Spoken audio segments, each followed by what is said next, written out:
he was a child. And you talked about your son, and of course your mother's here. I just want to ask, how old was your son when you taught him how to barter? And how did you do that? Just briefly, I mean, you don't have to, I know you're a teacher, so this is important.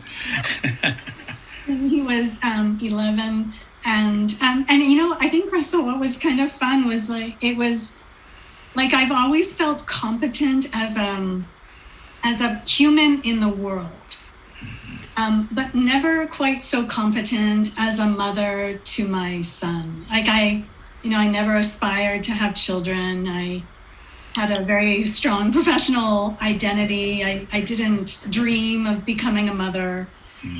So I've always felt inadequate, I guess, though I know I'm a good mom. So it was just this crystallizing moment where I could share a spot where I felt competent, right, to teach him. And, it was just a formula. I just suggested he might, the person would suggest a price. Maybe you would slash it in half and then start to haggle from there.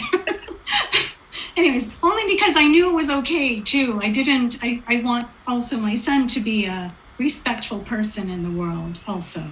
So not that I value haggling at all costs, obviously. If it's not the practice, we don't do it. We all value haggling. No, point well taken. Yeah. And in that poem, I get the mark. Going in and out. Yeah. Anita, we're missing most of what you're saying. Okay, never mind. Oh, now you sound perfect. Try one more time, please. The poem that poem, the haggling one, you step out of the market and go into the desert. And it's just a very visual image that you painted there that was stunning. That's true. All of I felt the emotional impact of the grandmother, and the poem about the aunt was very powerful. The last poem, I just, it got me. Yes, me too.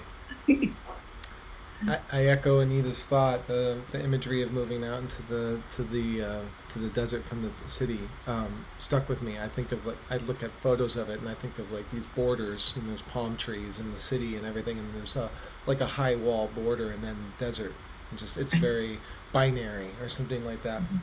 That's just what it made me think of. I'm not sure if that's what the scene actually looked like, but yeah. Nancy Jean, I loved your reading. I'm going to try and jump in again. The poem about the mixed race in your family and your introduction also to the poem were really beautiful and of interest to me because Jay's family has a story. His grandfather grew up in an orphanage. He was a Chippewa child, and Jay is a quarter Chippewa, which closely relates to the Algonquin tribes. Right. So I was thinking, maybe Jay wants to talk about that a little. Actually, what caught my attention was that, but also, and Enid, you're going to remember about this, where you commented about how he knows all the lyrics to the immigrant song, but he doesn't know how to dress for the cold. Oh, that was get Enid great. aside sometime and get her to tell a story about wintertime in Santa Fe, and how I did not bring clothes for the winter. Oh, I don't need those, he said. Yeah, I'll be fine. That's true. You would think you would be able to dress appropriately when you come from the land of the ice and snow. Yes, exactly. This is right. Yes. But he grew up in California, this one, so. Yeah, That's great. It can't possibly be that cold. Well, it was. And I never forgot that, and I still hear about it from time to time, but that's okay. Well, if I may, our younger son went to McGill in Montreal, and my wife, yes, my wife was very intentional about finding the best cold weather clothes for him. He's born and raised in Southern California, and I don't think he wore most of the stuff that she got him. But he said there were only 3 days in his 4-year undergraduate experience where he really felt, okay, I don't know if I can take this, you know. But he stayed after he graduated, and probably would have stayed indefinitely had he not had an American girlfriend who had been a student there too, but she wanted to come back to the U.S. So anyway. Yeah, well, guess what? If you forget about Montreal, if you're living in Ottawa, I know from my husband, it's very, very, very cold there. Much colder than ever gets in Montreal. Really? Yeah. Well, that's interesting. Yeah. Is there a lake effect phenomenon going on or something? Maybe, yeah. Maybe. Huh. Actually, it's been warmer here than, or, you know, the same temperature as Montreal. This winter has been very mild. There were days when NJ was telling me that it was cold in California and we had the same temperature. Wow. Wow. Oh, well, So that's climate change. yeah. There's hardly any snow outside right now. So Wow. And Nancy, I did want to ask you a question about the Viking poem. I think you there's a line in there, an image about blue skin. Can you kind of break that apart a little bit for me? So It seemed very beautiful at the time. I don't remember what was around it. But, I wasn't sure about that, Russell, that line. In part, here's what I was thinking. I had two thoughts. Let me say about that. One, when I was trying to play with these ocean water images. One of my favorite movies. Well, let me start with the thing. Here's what I was thinking. I was thinking about, I don't know, I just wanted to try and find some other way to talk about the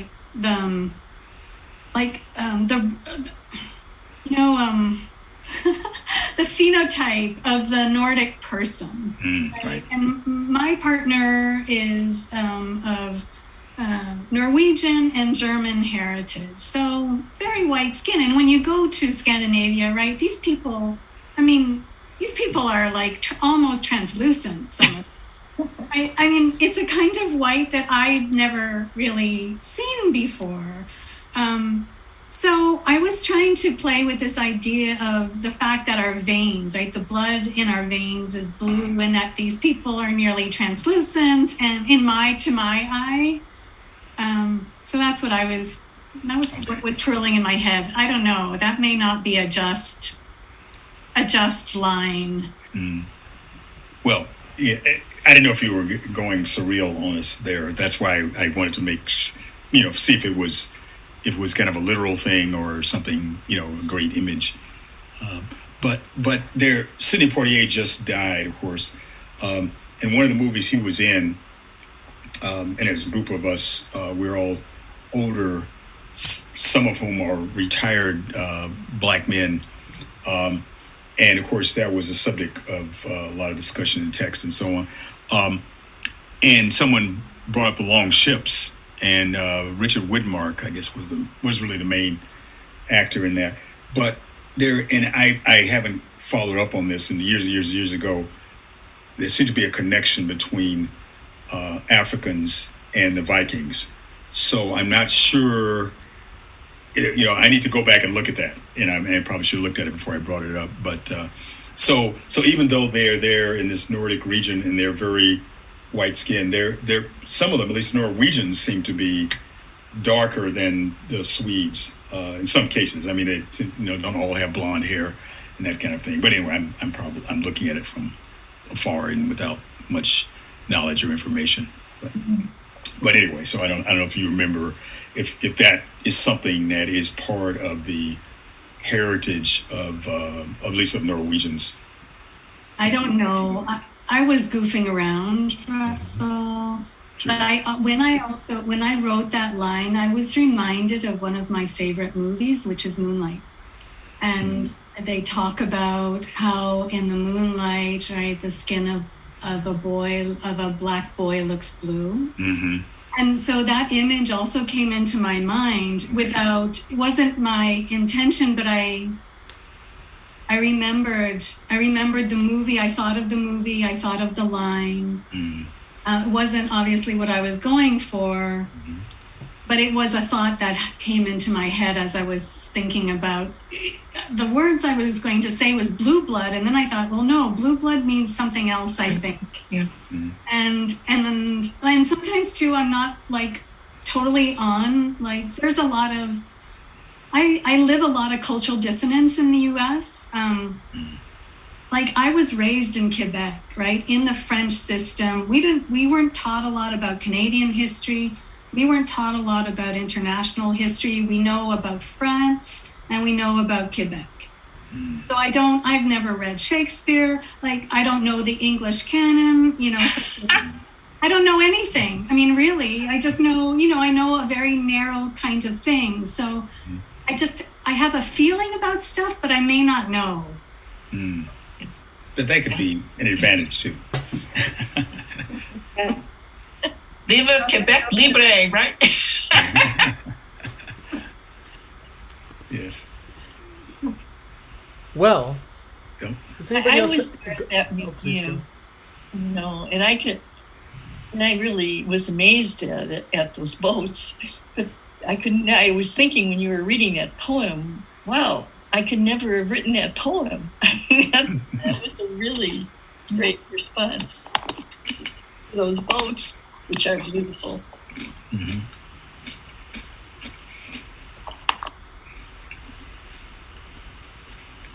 All right, folks. I believe it's that time that we switch gears, and we'll do some readings from the community.